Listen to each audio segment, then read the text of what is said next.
Usually लोगों को लगता है कि स्क्वायर फुट एरिया के अकॉर्डिंग एसी लगवा दिया तो काम हो गया, और ऐसा नहीं है।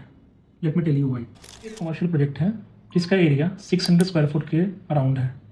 इसमें कस्टमर ने बोला कि 6 टन का एसी इनफ है।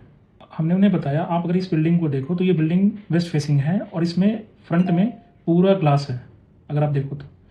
अब ऐसे में क्या होगा कि जो फ्रंट एरिया है वो पूरा हॉट पॉकेट सा ही रहेगा हमेशा। हाँ, और पीछे में ज़्यादा कूलिंग होगी, राइट। अब ऐसा होने से कस्टमर को बाद में लो कूलिंग का इशू रहेगा।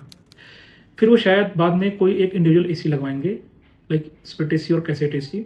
इससे क्या होगा कि कस्टमर का जो एरिया है उसका एस्थेटिक्स ख़राब होगा, क्योंकि जो उनका लॉबी एरिया है वो completely ductable AC like central air conditioning के थ्रू डिजाइंड है, बट अलग से एक इंडिविजुअल एसी जो है वो पूरा एस्थेटिक्स को खराब कर देगा।